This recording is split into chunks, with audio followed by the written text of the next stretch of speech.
Olá, boa noite. Vamos dar início a mais um dia de palestras do 8º Ecofórum em tempos de pandemia e discutiremos hoje temas relacionados aos efeitos das pandemias na sociedade.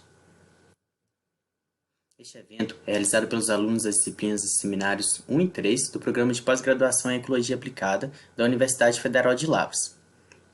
Meu nome é Júlio César Carmo Vaz Santos e estarei iniciando as palestras de hoje com o tema: o que a história nos ensina sobre as consequências econômicas de uma pandemia? Durante essa semana, conhecemos as principais pandemias da história e aprendemos como elas evoluem e suas origens. Vimos com mais detalhes questões acerca do coronavírus e também aspectos ecológicos de uma pandemia. E hoje, veremos quais os efeitos das pandemias na sociedade. Em um artigo disponível no site da UFRGS, publicado no fim de março e escrito pelos autores Andrés Ferrari, André Moreira Cunha, junto de professores do Departamento de Economia e Relações Internacionais da UFRGS, intitulado A Pandemia de Covid-19 e o Isolamento Social, Saúde versus Economia. Os autores analisaram a crítica à estratégia de isolamento social durante a pandemia. A crítica parte da ideia de que os impactos econômicos do isolamento são maiores do que os seus benefícios em termos de saúde pública, onde os apoiadores da crítica tecem o argumento de que a eventual restrição de contato social deveria ser aos grupos de risco dessa pandemia, ou seja, pessoas com mais de 60 anos de idade e ou portadores de doenças crônicas. Os autores destacaram alguns pontos para rebater a crítica. O primeiro é que o descontrole da crise poderia alcançar níveis globais com cerca de 60 a 80% de infectados, ocasionando milhões de mortes num período curto de tempo. O retorno à normalidade também deveria ser considerado que possíveis infectados de diferentes setores podem encontrar dificuldades estruturais para retomar o trabalho, vista a desorganização de diversos setores da sociedade, e também por dificuldades psicológicas dos trabalhadores para retomar destas atividades. O número potencial de mortes de pessoas infectadas que demandariam atenção especial é tão grande que possivelmente produziria uma desorganização ainda maior que a produzida pelo isolamento social.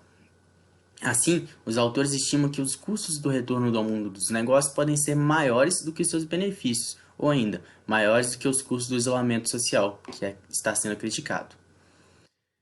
Em outro trabalho, também publicado em março deste ano pelos economistas Sérgio Correia, Stefan Luque e Emil Werner, intitulado As pandemias deprimem a economia, as intervenções de saúde pública não, evidências da gripe de 1918. Analisou dados para os Estados Unidos entre janeiro de 1918 a dezembro de 1920, em função das intervenções de saúde não farmacêuticas, chamados NPIs em inglês.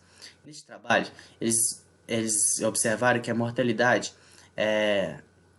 ocasionou a queda de 23% do emprego industrial e 18% na produção do setor manufatureiro. E também que cidades que aderiram ao isolamento primeiro e ficaram mais tempo tiveram a maior taxa de emprego nos anos seguintes em relação às cidades que tiveram o período de uso de NPIs abaixo da média. Analisando outros contextos com auxílio do trabalho da doutora Suzana Noemi Tomasi, intitulada História das Pandemias Mundiais e da Economia, também publicada em abril de 2020, onde a autora observou as causas registradas das mais importantes pandemias, epidemias e pragas, a porcentagem da população afetada, consequências principalmente econômicas obtidas e, quando possível, que nem sempre são disponíveis, quais soluções foram encontradas em tempos antigos para progredir financeiramente após tais eventos. A autora lembrou que outros autores, como Sheldon, 2018, dizem que as pandemias eram um mecanismo natural que reduzia a desigualdade de renda e riqueza, que antes eram extremamente brutais e, em última análise, insustentáveis na época. Contudo, analisando esses diferentes contextos da nossa história, a autora crê muito pouco que a Covid-19 possa ter algum efeito nivelador de desigualdades na sociedade, uma vez que o maior número de mortes ocorre entre pessoas com mais de 70 anos, onde esses, em grande maioria, desfrutam de medidas previdenciárias de diversos países. Desta forma, o efeito para todos os estados do mundo que têm um déficit para pagamento dessas pensões será, infelizmente, devido a todas essas mortes, positivo, pois terão que deixar de pagá-los e verão diminuídos esse déficit. Sendo que a desigualdade de recursos entre os estados mais ricos e os mais pobres também deve piorar, visto que estados mais pobres colocam sua população em quarentena, assim como estados mais ricos, mas estes têm menos recursos, o que significa que ou emitem mais dinheiro por não terem reserva, ou se endividam para amenizar a situação da pandemia, pois precisam criar novos locais físicos para o atendimento dos enfermos e comprar mais suprimentos médicos que ainda não estavam contabilizados em seus orçamentos.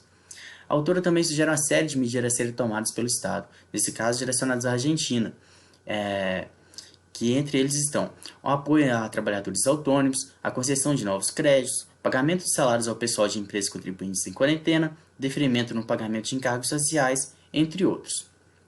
Contudo, infelizmente, o número de infectados e mortes não para de crescer. No mundo e no Brasil, onde a microbiologista Natália Pasternak informou à revista Época que o país está relaxando das medidas de isolamento, e o resultado desse relaxamento podemos ver aqui, quando nos aproximamos de 110 mil mortes causadas pela pandemia no Brasil, cerca de 1/7 de todas as mortes do mundo. Em síntese, vimos até aqui que praticar o isolamento social temporário pode evitar uma catástrofe social e também econômica. E também vimos que preservar as rendas de trabalhadores e ou de empreendedores em um contexto de isolamento social como estamos vivendo pode agravar ainda mais um quadro que já é bastante dramático.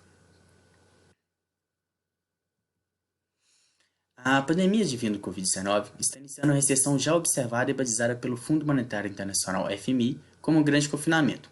E aparentemente, os membros do fundo concordam que a crise econômica que está por vir é a maior desde a depressão de 1929. O número de previsões para como o mundo vai se recuperar de todo esse cenário é enorme.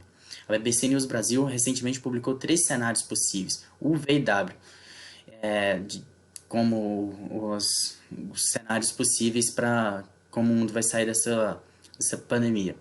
E o tema também já foi abordado em um e-book intitulado A Economia em Tempos de Covid, que você vai poder estar baixando ele aqui no link que eu vou deixar disponível na descrição desse vídeo. E em meio à resposta global ao Covid, o mundo está precisando de uma transformação econômica sustentável que promova tanto o bem-estar dos indivíduos quanto o meio ambiente. Esse é um trecho da declaração que a ONU lançou em 14 de abril, no início da pandemia. E foi nesse contexto que nasce a Aliança Europeia para a Recuperação Verde, que é um manifesto assinado por políticos, diretores de empresas, sindicatos e ONGs que propõem à União Europeia uma retomada verde da economia para aliviar os males causados pelo Covid-19.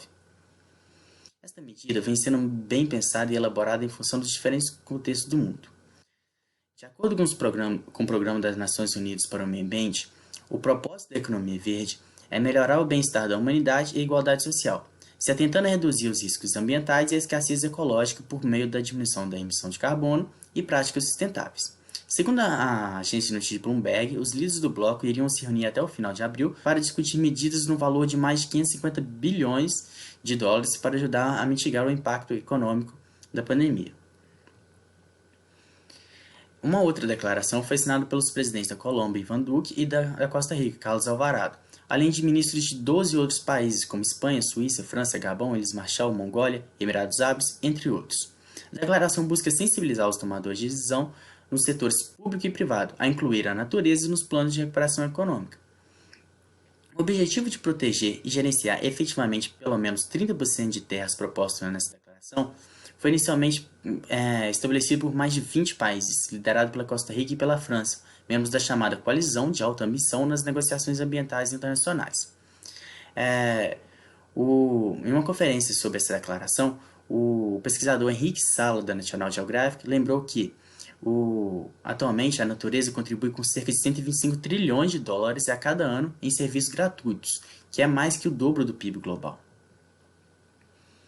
Aqui no Brasil, desde junho de 2012, quando ocorreu a Rio+20, esse assunto já vem sendo trabalhado, como mostra a Fundação Brasileira de Desenvolvimento Sustentável, que já atua desde 1992 e que a partir de 2013 desenvolveu uma série de estudos no trabalho intitulado Diretrizes para a Economia Verde no Brasil, parte 1 e 2, já disponíveis no site da Fundação, onde foram 7 setores escolhidos que deram origem a 12 diferentes estudos, elaborados por alguns dos maiores especialistas nas respectivas áreas.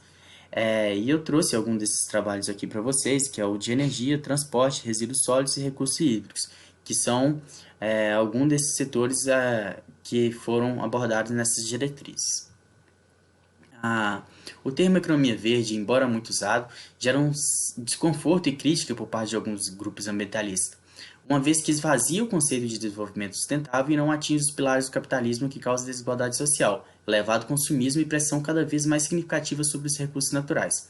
Contudo, outros autores concordam que os termos são equivalentes, principalmente se englobar as máximas exigidas de uma tríplice econômica, ambiental e social, que devem ser maior renda familiar, maior produção de alimentos, maior fixação no campus, maior equidade social, maior capacitação técnica, maior sequestro de CO2 e conservação da biodiversidade. A principal mudança no mercado de trabalho, segundo uma matéria do BBC Brasil ainda de 2018, iria acontecer seguindo o contexto do cumprimento do Acordo Climático de Paris de 2015, que prevê restringir o aumento da temperatura global em até 2 graus Celsius em níveis pré-industriais.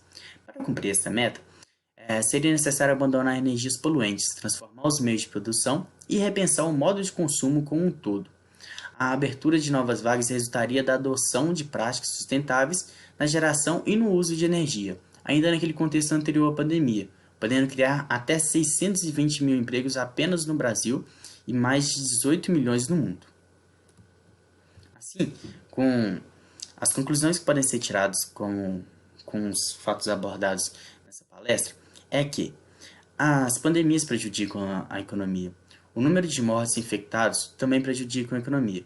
O isolamento social ameniza os danos da pandemia, assim como o início imediato e maior duração do isolamento auxilia na recuperação econômica após a pandemia.